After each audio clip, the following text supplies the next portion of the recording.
జ్యోతి అలాగే సూర్య వాళ్ళిద్దరూ కూడా బయటికి వెళ్ళడానికి రెడీ అవుతారు. ఇక సరే జ్యోతి మనం ఇక్కడికి వెళ్ళాలి పద త్వరగా అని చెప్పి సూర్య అంటే, ఏవండి అటునుంచి అటే రేపు ఉగాది కదా అత్తయ్య సరుకులు తీసుకురమ్మని నాకు లిస్ట్ ఇచ్చారు. మనం అలాగే అక్కడికి సరుకులు తీసుకోవడానికి అలాగే షాపింగ్ కూడా వెళ్ళాలి అని చెప్పి జ్యోతి సూర్యతో అంటుంది. ఇంతలో అక్కడికి జీవన వచ్చి, నేను రెడీ ఇక వెళ్దామా అని చెప్పి అంటుంది. ఎక్కడికి జీవన అని చెప్పి సూర్య అడిగితే, షాపింగ్కి అని చెప్పి జీవన అంటుంది.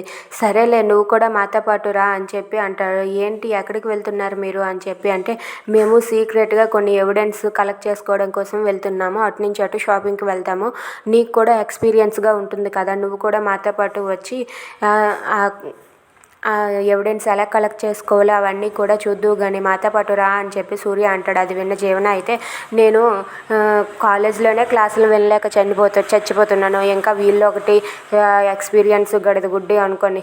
లేదమ్మా నేను మా ఫ్రెండ్స్కి ప్రామిస్ చేశాను మా ఫ్రెండ్స్తో వెళ్తానని. సరేనా మీరు వెళ్ళిరండి, నేను నా ఫ్రెండ్స్తో కలిసి షాపింగ్కి వెళ్తానని చెప్పి జీవన అయితే అక్కడి నుండి తప్పించుకొని వెళ్ళిపోతుంది. అది చూసి సూర్య అయితే, చూసావా జీవన ఎలాంటిదాయో అని చెప్పి అంటూ ఉంటాడు. అది విన్న జ్యోతి, లేదండి నేను తీసుకువస్తాను అంటే, లేదు నీ మాట ఇంకెందుకు వింటుంది, ఇప్పుడే కదా నీ ముందు వెళ్ళిపోయింది, ఇక తను మారదు, ఇక వదిలేయలే అని చెప్పి సూర్య అంటూ ఉంటాడు. అది విన్న జ్యోతి అయితే, సరేలేండి పదండి మనం వెళ్దాం అని చెప్పి సూర్య జ్యోతి అలా బయటకు వెళ్తారు. Thanks for watching friends, please subscribe.